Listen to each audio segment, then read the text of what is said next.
دیکھیے جو field long march آ رہی ہے اس دفعہ پنجاب سے، آپ دیکھ سکتے ہیں کہ وہ ایک تو پہلے لانگ مارچ نہیں، ایک سیریز آف جلساز ہے، اور کراؤڈز ان کے اتنے مطلب انسیٹسفیکٹری ہیں. 7-7:30 بجے روز خان صاحب اپنا پروگرام وائنڈ اپ کر کے چلے جاتے ہیں. جو جلسے تھے، جو ان کے خوشگوار پروگرام تھے، میوزک والے، ناچ گانے والے، وہ انہوں نے پنجاب میں کیے ہیں، اور تصادم والے دن انہوں نے خیبر پختونخوا سے اپنے قافلوں کو منگایا ہے. تو اللہ خیر کرے.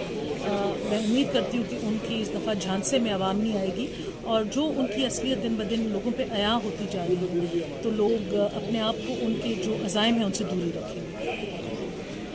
کل جو سانحہ ہوا ہے، جو فیمیل رپورٹر کی ڈیتھ ہوئی ہے، اس پہ انتہائی افسوس ہوا ہے، کیونکہ وہ جس طریقے سے بھاگ رہی تھی، جس طریقے سے وہ اسٹرگل کر رہی تھی مردوں کے میدان میں، ان کی اس شہادت پہ انتہائی دل خفا ہوا ہے.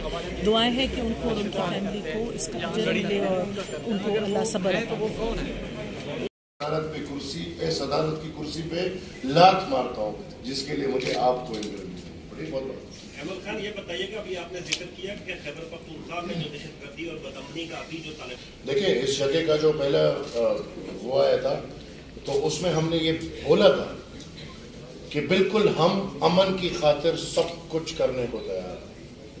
اسی امن کی خاطر جس امن کے لیے ہم نے قربانیاں دی، ہم مزید قربانی بھی دینے کو تیار ہے. اور قربانی، یقین کیجئے، قربانی صرف سر کی قربانی تو بہت آسان ہوتی ہے، دل کی قربانی مشکل ہوتی ہے. اور ہم دل کی وہ قربانی بھی دینے کو تیار ہیں، لیکن اگر ہمیں سنجیدگی کا پتہ چلے. نمبر 2، اس متن میں یہ خاص لکھا کہ کوئی بھی قدم آئین کے باہر نہیں، آئین کے پرزد. خان صاحب یہ بتائیے گا کہ ایک طرف آپ کہہ رہے ہیں کہ آ چکی ہے، جو بھی سارے آپ نے اپنے تحفظات سے آگاہ کیا، لیکن کچھ دن قبل آپ نے سلیم صافی کے پروگرام میں کہا تھا کہ ہم الیکشن کے لیے بھی تیار ہیں. کیا یہ سارے عوامل جو ہم ان لوگوں میں نہیں آتے جو بتوں کی وجہ سے میدان چھوڑ کے بھاگ جائیں گے. ہمارا وقت جی یہ نیوز میں نے بریک کیا تھا کہ بتے، وہ تو آپ بتے نہ بولے، ایڈ بولے، فائنینشیل ایڈ ہے. عمران خان کی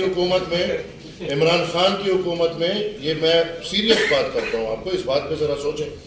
اس کو جب پہلے صوبائی حکومت پکڑائی گئی، اس نے باقاعدہ جلسوں میں بولا کہ طالبان کو دفاتر دو، ان کی حیثیت مانو.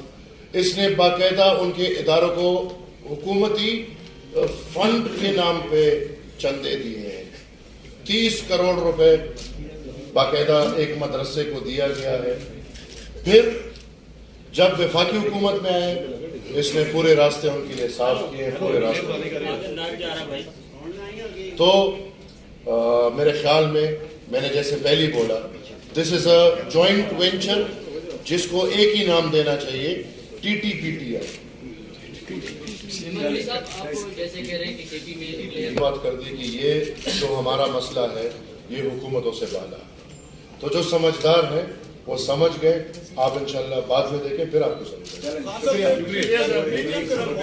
جو لاہور میں اسما جہانگیر کی برسی پر جو گفتگو کیا یا جو تقاریر کی ہیں ان میں، اور یہ جو جہاں پہ طالبان کی وجہ سے آپ بات کر رہے ہیں، فرق ہے، ایک کے پاس ڈومیسائل پنجاب کے، دوسرے کے پاس بیچارے کے پاس ڈومیسائل پختونخوا کا. Thank you very much.